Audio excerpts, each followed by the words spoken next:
Assalamualaikum warahmatullahi wabarakatuh.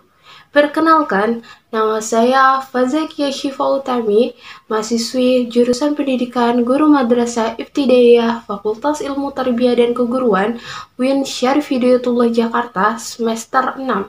Pada kesempatan kali ini, saya akan menjelaskan video mengenai integrasi Islam mengenai ekologi yang sudah saya beri judul mengenai Saujana Islam terhadap ekologi, yang arti dari judul tersebut adalah sejauh mata memandang Islam mengenai ekologi.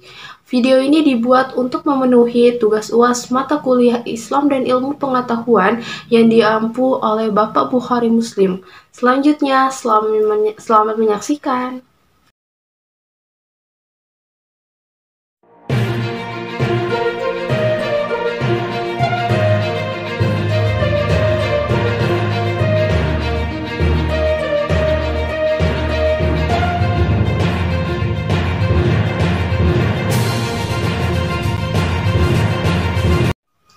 Siaran terkini, berita info Islami. Selamat pagi saudara, bersama saya Fazakia Syifa Utami dalam acara Kabar Pagi. Berikut kabar yang akan kami sajikan untuk Anda. Kabar perfilman Indonesia datang dari generasi pemuda bangsa Indonesia yang mengangkat sebuah film pendek bertajuk Saujana Islam terhadap Ekologi. Film pendek dengan durasi hanya sebentar ini menarik perhatian kalangan masyarakat untuk menikmatinya. Film ini mengisahkan mengenai betapa urgensinya sebuah ekologi, khususnya bahwa Islam mengangkat ekologi dengan posisi yang sangat penting bagi semua makhluk hidup, di mana ekologi ini sangat berhubungan dengan lingkungan. Jadi, apa itu ekologi dalam Islam? Jadi, apa itu ekologi dalam keadaan secara umum? Ekologi dalam keadaan secara umum merupakan ilmu yang mempelajari hubungan timbal balik antara organisme dengan alam sekitar ataupun lingkungannya. Ternyata dalam Islam ekologi memakan banyak perhatian, khususnya dalam konsep fikih dalam ekologi. Fikih ekologi dalam bahasa Arab lebih dikenal sebagai fikih al-bi'ah, yang artinya fikih lingkungan hidup ataupun ekologis. Fikih ekologi ini berarti fikih yang objeknya kajiannya adalah hal-hal yang berkaitan dengan lingkungan yang dirumuskan dengan nilai-nilai dari ajaran agama Islam. Dengan kemuliaan akal yang diberikan oleh Allah Subhanahu wa Ta'ala, manusia dituntut untuk membekali dirinya dengan ilmu pengetahuan dan teknologi yang sudah berkembang, supaya hal ini bisa memenuhi kebutuhan hidup dan melaksanakan tugasnya sebagai khalifah. Manusia harus bisa tampil sebagai sosok yang ramah lingkungan dan sosok yang benar-benar melindungi dan juga memelihara lingkungan hidupnya. Dalam hal ini, konsep ihsan yang dijadikan sebagai landasan normatif teologis dalam menciptakan harmonitas manusia dan lingkungan hidup. Fikih ekologi yang bisa difahami antara lain adalah adanya perintah untuk menyayangi lingkungan yang terdiri dari benda hidup seperti manusia, hewan, dan tumbuh-tumbuhan ataupun benda mati seperti air, udara, gunung, tanah, dan lain-lain. Dikarenakan semua itu adalah makhluk ciptaan Allah. Di dalam Al-Quran dan juga hadis sudah dijelaskan mengenai ekologi ini. Dalam surat Quran surat Al-Luqman ayat 10 yang artinya Dia menciptakan langit tanpa tiang sebagaimana kamu melihatnya, dan Dia meletakkan gunung-gunung di permukaan bumi agar ia atau bumi tidak menggoyangkan kamu, dan memperkembangbiakan semacam atau segala macam jenis makhluk bergerak yang bernyawa di bumi. Dan kami turunkan air hujan dari langit, lalu kami tumbuhkan padanya segala macam tumbuh-tumbuhan yang baik. Sedangkan hadis juga dibicarakan mengenai sistem ekologi ini. Mengenai hadis yaitu pertama, adanya penanaman pohon dan juga penghijauan merupakan salah satu konsep pelestarian lingkungan dalam Islam yang memperhatikan sebuah bahwa Ekologi itu menaruh perhatian akan penghijauan dengan cara menanam dan bertani. Nabi Muhammad SAW menggolongkan orang-orang yang menanam pohon sebagai sedekah. Hal ini diungkapkan secara tegas dalam hadis yang berbunyi bahwa Rasulullah SAW pernah mengatakan, yang artinya Rasulullah SAW bersabda, tidaklah seorang muslim menanam tanaman, kemudian tanaman itu dimakan oleh burung, manusia, ataupun hewan, kecuali baginya dengan tanaman itu adalah sedekah. Hadis riwayat Al-Bukhari dan Muslim dari Anas. Di sisi lain, film pendek bertajuk Sarjana Islam terhadap Islam ini selain membahas mengenai sebuah fikih, ternyata dalam film ini juga mengisahkan mengenai sejarah Islam mengenai ekologi. Dalam ekologi Islam, semua ciptaan di semesta alam ini milik Allah Subhanahu wa Ta'ala dan bukan milik manusia. Sehingga jika ada yang berpikiran bahwa binatang dan tumbuhan diciptakan untuk dimiliki manusia, itu tidaklah benar. Pemikiran bahwa binatang dan tumbuhan itu diciptakan hanya untuk keuntungan manusia semata mendorong terjadinya perusakan alam dan penggunaan hasil-hasil alam yang tidak sebagaimana mestinya. Bahkan Islam juga mengajarkan umatnya untuk selalu berbuat baik kepada alam, baik kepada lingkungan, binatang, dan juga tumbuhan. Nabi Muhammad SAW pernah bersabda, siapapun yang berbuat baik kepada alam dengan hati yang tulus akan mendapatkan sebuah imbalan berupa pahala.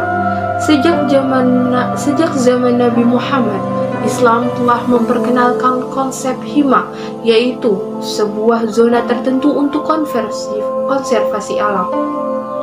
Di dalam zona proteksi tersebut tidak boleh didirikan bangunan ataupun untuk membuat ladang. Hima digunakan untuk melindungi tumbuhan-tumbuhan dan juga satwa liar. Para ilmuwan Islam terdahulu sudah membahas dan memperkenalkan mengenai ilmu ekologi. Salah satunya adalah Ibnu Sina. Beberapa karya Ibnu Sina yang terkait mengenai ekologi ini dan juga kesehatan antara lain adalah adanya proses pelapukan, tipe udara yang termasuk kualitasnya dan cara perawatannya, serta penyakit-penyakit yang disebabkan udara yang tidak murni, serta cara mendesain rumah dan pemilihan lokasi rumah berdasarkan kesehatan. Selain mengenai Ibnu Sina, yang kedua adanya ilmuwan yang bernama Al-Tamimi. Nah, buku Al-Tamimi ini mengenai hubungan antara ekologi dengan lingkungan bisa dibilang cukup lengkap. Pada abad ke-10 Masehi, Al-Tamimi membuat buku secara berseri. Buku tersebut diklasifikasikan sebagai berikut. Yang pertama itu, berbagai macam tipe polusi udara di negara-negara Islam dan hubungannya dengan kondisi geografi.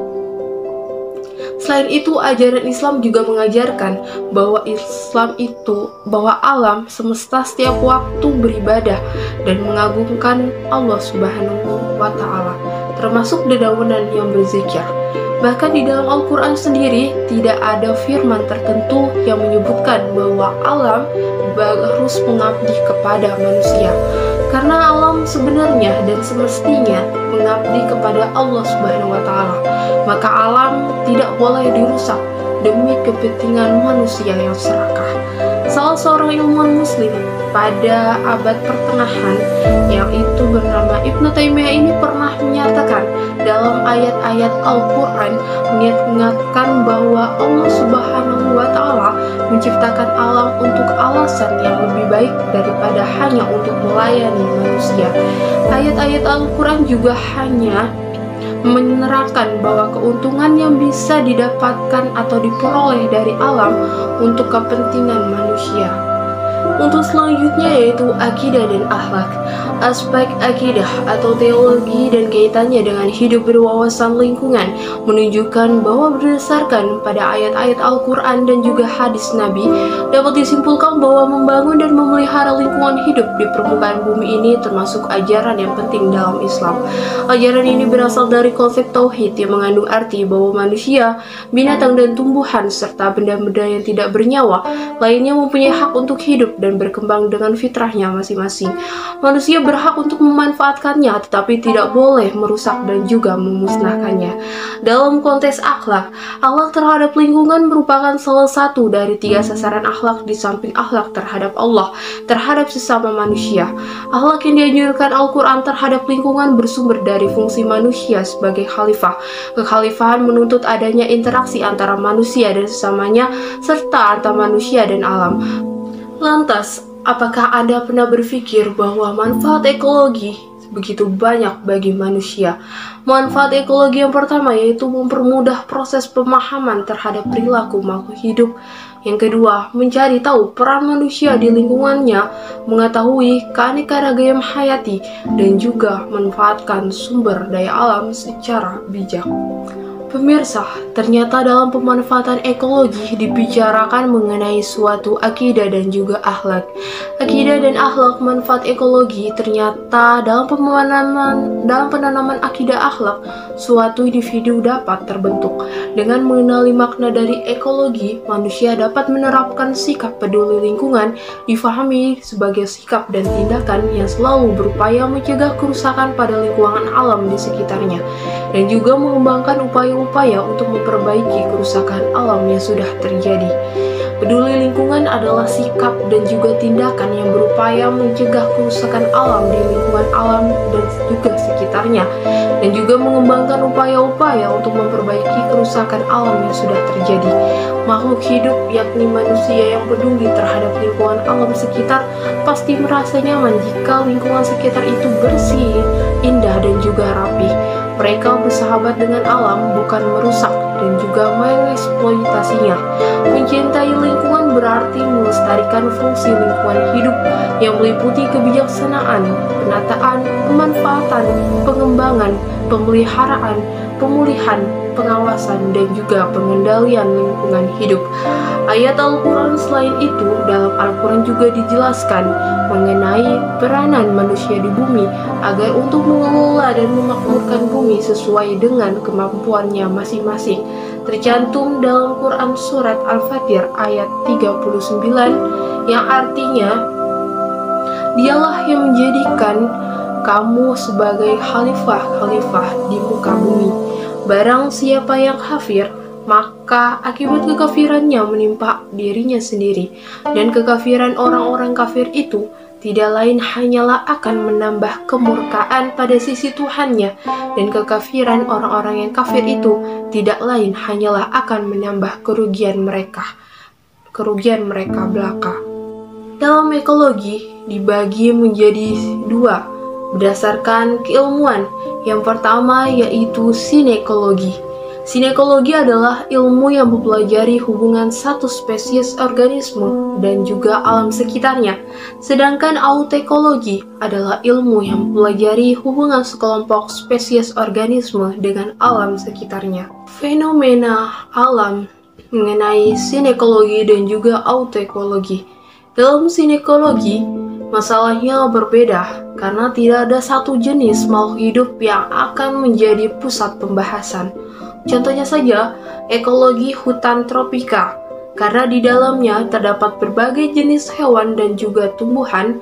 Jenis-jenis itu akan dibahas hubungannya satu dengan yang lain dalam ekosistem hutan tropika. Sedangkan autekologi bagaimana? Autekologi misalnya mempelajari sejarah hidup suatu spesies organisme, perilaku, dan adaptasinya terhadap lingkungan. Jadi, jika kita mempelajari hubungan antara pohon Pinus mercusi dengan lingkungannya, ternyata selain dengan fenomena alam, sinekologi dan autekologi dijelaskan juga dalam ayat Al-Quran, yang artinya bahwa Dialah Allah yang menjadikan segala yang ada di bumi untuk kamu. Surat Al-Baqarah ayat 29.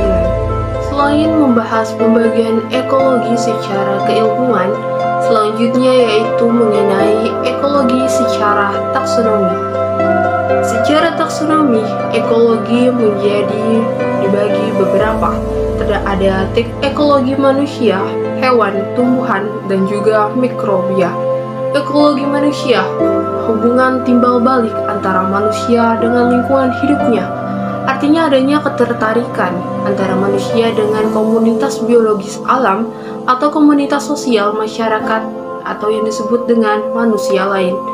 Dalam ayat Al-Quran dijelaskan juga yang artinya bahwa orang-orang beriman itu sesungguhnya bersaudara. Sebab itu, damaikanlah, perbaikilah hubungan antara kedua saudaramu itu, dan takutlah terhadap Allah supaya kamu mendapat rahmat. Quran Surat Al-Hujurat ayat 10. Dalam fikih juga dijelaskan bahwa dalam kehidupan sehari-hari setiap manusia itu membutuhkan berinteraksi antara sesama manusia. Karena pada hakikatnya manusia merupakan makhluk sosial. Hubungan manusia dengan manusia lainnya disebut dengan muamalah. Dalam arti luas, muamalah adalah aturan-aturan atau hukum Allah yang mengatur manusia, kaitannya dengan urusan duniawi dalam pergaulan sosial. Muamalah bisa dikatakan sebagai cabang ilmu syariah dalam cakupan ilmu fikih. Dan akhlak juga dijelaskan mengenai ekologi manusia ini, bahwa akhlak kepada sesama manusia itu pada dasarnya terbagi menjadi dua, yaitu yang pertama ada al-akhlaqu al-mahmudah, yaitu akhlak baik atau terpuji, dan juga perbuatan baik terhadap Tuhan, sesama manusia, dan makhluk-makhluk lainnya. Yang kedua itu al-akhlaqu al-madmumah, yang artinya akhlak buruk ataupun tercela. Selain membahas mengenai ekologi manusia, di sini juga akan menjelaskan mengenai ekologi tumbuhan, hewan, dan juga mikroba. Contoh fenomena alam mengenai ekologi tumbuhan misalnya pohon pinus merkusi dengan lingkungannya, maka itu termasuk ekologi tumbuhan jenis autoekologi. Contoh lain adalah mempelajari kemampuan adaptasi dari pohon merbau atau yang biasa disebut dengan Insia palembanica di padang alang-alang. Dan Islam juga mendorong umatnya untuk senantiasa menjaga lingkungan. Dan salah satunya adalah dengan menanam pohon. Dalam arti luas yang sangat luas ini sebagaimana disebutkan dalam hadis yang artinya tidaklah seorang muslim yang bercocok tanam kecuali setiap tanaman itu yang dimakannya bernilai sedekah baginya. Yang dicuri orang darinya menjadi sedekah baginya, yang dimakan binatang liar menjadi sedekah baginya, yang dimakan burung menjadi sedekah baginya. Dan tidaklah seseorang mengambil darinya melainkan menjadi sedekah baginya. Hadis riwayat Muslim. Dan untuk selanjutnya mengenai ekologi, secara ekologi hewan. Di sini saya akan membahas mengenai ekologi hewan itu seperti apa. Ekologi hewan secara fenomena alam, yaitu seperti contohnya organisme pada setiap tahap sukses dalam rantai makanan, dari tumbuhan dan hewan pemakan tumbuhan atau herbivora pada level bawah ke level yang lebih atas atau karnivora besar pada puncaknya. Nah, fenomena alam secara fenomena alam mengenai ekologi mikroba ini selanjutnya yaitu mempengaruhi terhadap pertumbuhan tanaman, dan mikroba itu membantu pencernaan hewan karena beberapa hewan tidak mempunyai enzim untuk mencerna makanan yang ditelan. Mikroba memproduksi enzim ekstraseluler untuk mengdegradasi senyawa kompleks, misalnya selulosa, menjadi senyawa sederhana yang dapat dicerna dan digunakan oleh hewan. Lantas, bagaimana Islam memperhatikan sebuah lingkungan? Dalam film ini juga dijelaskan mengenai ekologi sebagai basis ilmu lingkungan. Ekologi sebagai basis ilmu lingkungan juga membahas mengenai udara. Salah satu kebutuhan pokok manusia adalah udara. Dalam hal ini, udara yang mengandung oksigen yang diperlukan manusia untuk pernafasan. Tanpa adanya oksigen, manusia tidak dapat hidup. Di dalam Al-Quran juga dijelaskan, yang artinya bahwa sesungguhnya dalam penciptaan langit dan bumi, silih bergantinya malam dan siang, bahtera yang berlayar di laut membawa apa yang berguna bagi manusia, dan apa yang Allah turunkan dari langit berupa air, lalu dengan air itu dia hidupkan bumi sesudah mati atau keringnya, dan dia sebarkan di bumi itu segala jenis hewan dan pengisaran angin dan awan yang dikendalikan antara langit dan bumi. Sungguh terdapat tanda-tanda keesaan dan kebesaran Allah bagi kaum yang memfikirkan. Quran Surat Al-Baqarah ayat 164. Terdapat lagi juga dalam Al-Quran Surat Al-Anbiya ayat 30 yang artinya, dan apakah orang-orang kafir tidak mengetahui bahwa langit dan bumi keduanya dahulunya menyatu, kemudian kami pisahkan antara keduanya, dan kami jadikan segala sesuatu yang hidup berasal dari air, maka mengapa mereka tidak beriman? Quran Surat Al-Anbiya ayat 30. Yang kedua yaitu tentang pemanfaatan lingkungan. Di Al-Quran juga dijelaskan yang artinya bahwa dialah yang menjadikan bumi sebagai hamparan bagimu dan langit sebagai atap, dan dialah yang menurunkan air hujan dari langit, lalu dihasilkan dengan hujan itu buah-buahan sebagai rezeki untukmu. Karena itu, janganlah kamu mengadakan tandingan-tandingan bagi Allah padahal kamu mengetahui. Quran Surat Al-Baqarah ayat 22. Selain itu, ekologi dalam basis lingkungan juga dijelaskan dalam fikih. Nah, fikih lingkungan disebut juga dengan fikih al-bi'ah, berasal dari bahasa Arab yang terdiri dari dua kata, kalimat majmuk mudhaf dan mudhaf ilaih, yaitu kata fikih dan al-bi'ah. Secara bahasa, fikih berasal dari kata faqiha yafqahu fikhan yang berarti al-ilmu bisyai'i atau pengetahuan terhadap sesuatu. Al-fahmu atau pemahaman, sedangkan secara istilah fikih adalah ilmu pengetahuan tentang hukum-hukum syara' yang bersifat praktis yang diambil dari dalil-dalil tafsili atau terperinci. Pengertian lingkungan jika dilihat dari fikih bisa dilihat pada penjelasan konsep mengenai fikih lingkungan pada tabel. Nah, kata al-abiyah dapat diartikan dengan lingkungan hidup, yaitu sebuah kesatuan ruang dengan semua benda, daya, keadaan, dan makhluk hidup, termasuk manusia dan perilakunya yang mempengaruhi alam itu sendiri. Nah, kelangsungan kehidupan dan kesejahteraan manusia serta makhluk hidup lain. Pengertian bahwa fikih al-bi'ah atau fikih lingkungan adalah seperangkat aturan tentang perilaku ekologis manusia yang ditetapkan oleh ulama yang berkompeten berdasarkan dalil yang terperinci untuk tujuan mencapai kemaslahatan kehidupan yang bernuansa ekologis. Dan dijelaskan juga dalam hadis tentang perintah menghidupkan lahan yang mati. Hadis Jabir bin Abdullah radhiyallahu anha, dia berkata, ada beberapa orang dari kami mempunyai simpanan tanah, lalu mereka berkata, kami akan sewakan tanah itu untuk mengelolanya dengan sepertiga hasilnya, seperempat dan seperdua. Rasulullah Shallallahu Alaihi Wasallam bersabda, barang siapa ada memiliki tanah, maka hendaklah ia tanami atau serahkan kepada saudaranya untuk dimanfaatkan. Maka jika ia enggan, hendaklah dia memperhatikan sendiri memelihara tanah itu. Hadis riwayat Imam Bukhari dalam kitab Al-Hibbah. Hadis tentang perintah tentang menanam pohon juga dijelaskan atau yang biasa disebut reboisasi.